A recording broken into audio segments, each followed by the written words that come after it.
Joining us now, Democratic member of the Senate Foreign Relations Committee, Senator Chris Murphy of Connecticut. Senator, thank you for being on this morning. We have a lot to get to. I can't help but to start with that. The president says he wants Gaza and he wants to make it beautiful. What is the impact of this intention? Well, the impact is to try to distract Americans from the real story. Donald Trump and Elon Musk are trying to seize control of the government so that they can punish their enemies and reward their friends, try to squash dissent, and gobble up a bunch of money to be able to pass along another massive tax cut for their billionaire and corporate friends. We're not going to invade and occupy Gaza. We're not going to invade Greenland. We're not taking back the Panama Canal. But Donald Trump is really good at this campaign of distraction.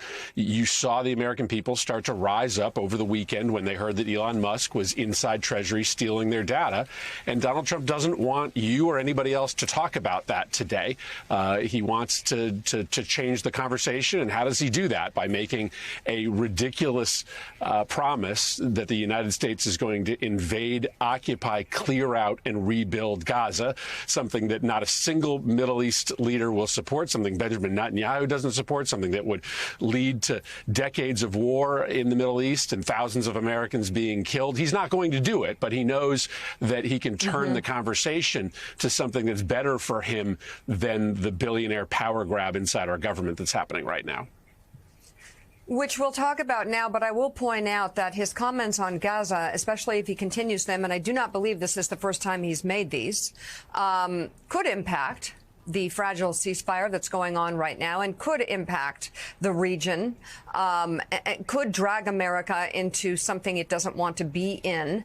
And so it's worth noting when he stands next to Benjamin Netanyahu and says he wants to take over Gaza and make it a beachfront property. I'm just saying his words do matter, and it's not just a distraction because it will have a consequence.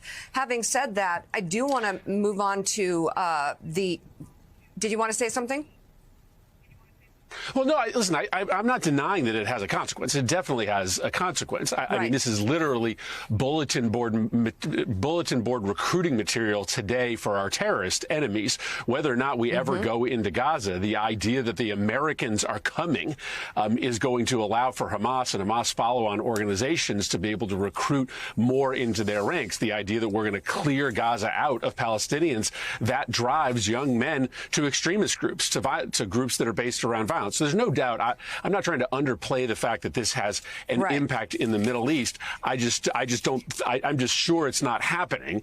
And so I don't want to overplay the idea that this is a serious proposal. So let's move on to USAID. An official memo says nearly the entire global workforce of USAID will be placed on administrative leave by Friday. What is happening with USAID? What are the consequences? And then what are, if any, real guardrails against it being broken down? So this is illegal.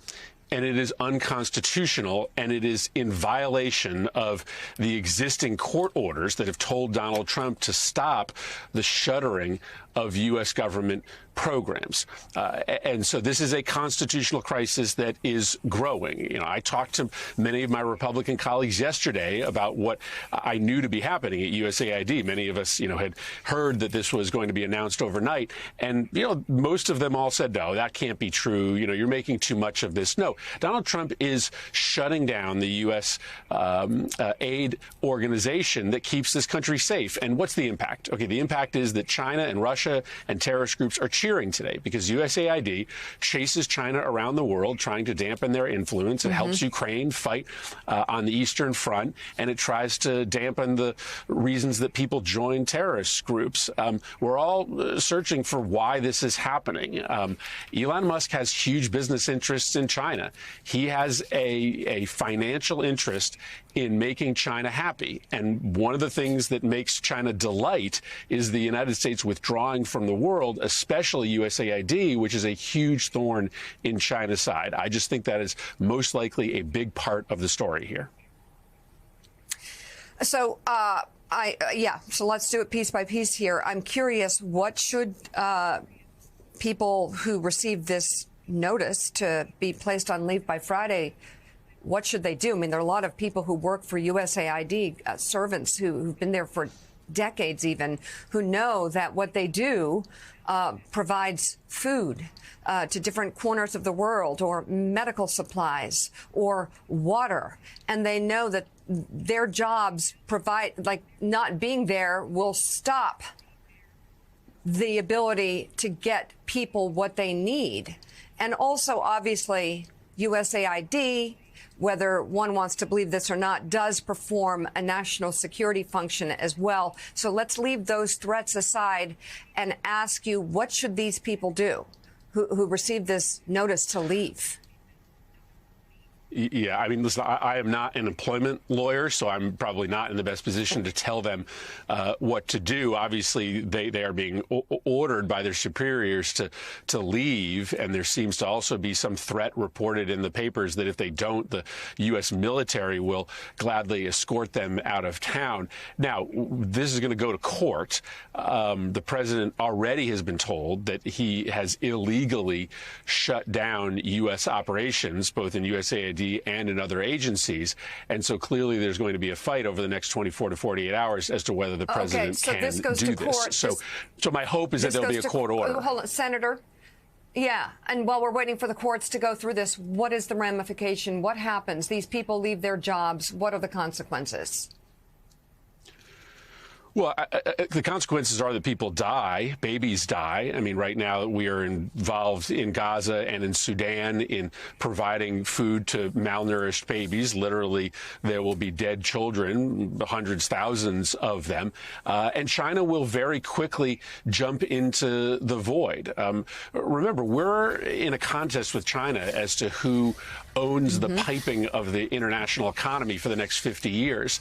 And when the United States disappears from Africa, when we are not helping Africa with economic development projects or security projects or clean water projects, China will be there and do it for us. And then when there's a contract for 5G or port infrastructure or a critical mineral deposit, it'll be China that will get that contract, and it'll be the U.S. that loses out, both in influence and in jobs. So it's immediately catastrophic to the United States in terms of our influence around the world and our ability to protect ourselves from China, Russia, and non-state actors. Senator Murphy, good morning. You mentioned Elon Musk. He's obviously involved at USAID, but he and his team also a few other agencies right now, including the Department of Treasury. The White House has offered sort of conflicting answers as to what sort of access and clearance Musk actually has to these payment systems there at the Treasury, but it certainly set off a lot of alarms.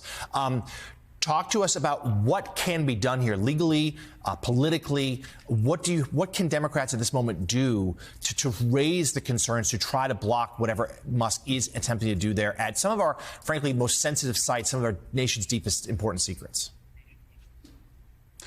Yeah, so it is extraordinary how much access Elon Musk and his sort of creepy 22-year-old henchmen have to all of our data, right? They have information that would allow them to shut down your tax refund, your Medicare payment. They know everything, potentially. They know everything about you and your family.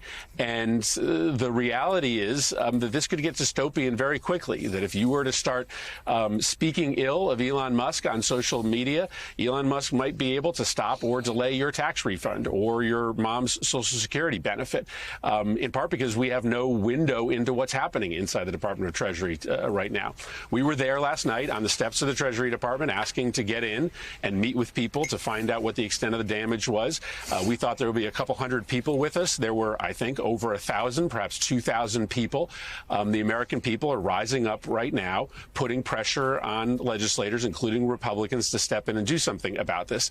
Listen, we are the minority party. Republicans are in charge in the United States Senate and House of Representatives. If we were to have any chance of passing legislation to stop Elon Musk's power grab and information grab, Republicans would have to work with us. And so we are going to use whatever levers we have to try to raise the temperature in the Senate.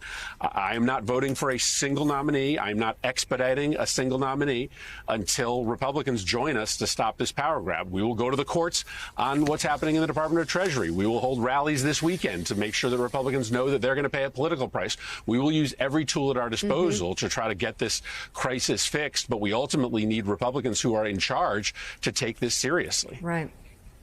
So I'm going to have Anand Giridharadas ask the next question. But Anand, to Senator Murphy's point, USAID, among other things, is the United States. It's an expression of the United States' influence and power around the world. And in essence here, the U.S. is giving up its power and influence and letting countries like China step in and fill the void.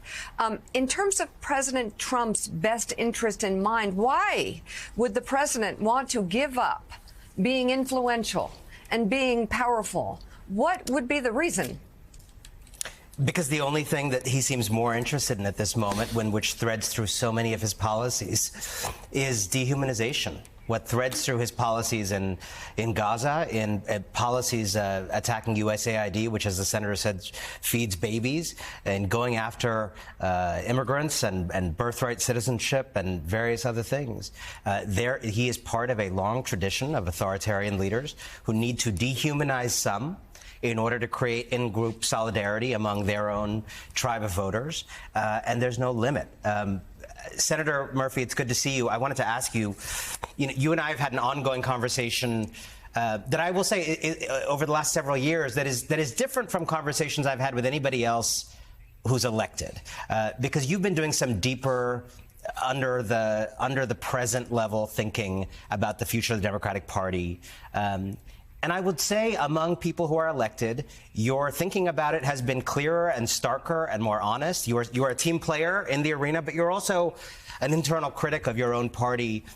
You said something to me that I've never forgotten, which is Democrats are in love with subtleties, and that has to change. So I know you're a good team player, but as that honest critic right now, I would imagine that 90% of people watching this right now feel profoundly undefended by the Democratic Party right now, in spite of your very vociferous comments recently, in spite of some of the stuff we saw this week. The overall effect, I'm sure you would have heard this too, is a profound sense. They don't expect anything from the Republicans at this point. They understand it's an authoritarian movement, but they feel profoundly undefended. Can you give us your honest, even if uncomfortable, assessment of where Democrats are going wrong right now and what a different version of the Democratic Party can look like that is adequate to this threat? Well, that is an enormous question, but a very important one. I do think people understand that we are the minority party. We don't run the White House. We are the minority in the House and in the Senate. But we need to act like a real opposition party in the middle of a constitutional and democracy crisis. That means we should not be moving forward nominees or legislation in the United States Senate. Democrats should not be giving votes to nominees or to legislation in the United States Senate until Republicans get serious about this crisis. Democrats should not help Republicans raise the debt ceiling in order to pass their massive tax cut for billionaires and millionaires. Democrats should be leading public gatherings all weekend, all across the country, to bring Americans out to show Republicans that they will pay a price. And then Democrats need to speak in really stark terms about what is going on here. Yes, we are obsessed with subtleties, but I don't think it's a mystery as to what is happening here. I think this is a billionaire power grab. I think Elon Musk is trying to steal our money, is trying to steal our data. I think Elon Musk is shutting down the USAID because he wants to do deals with China and make more money.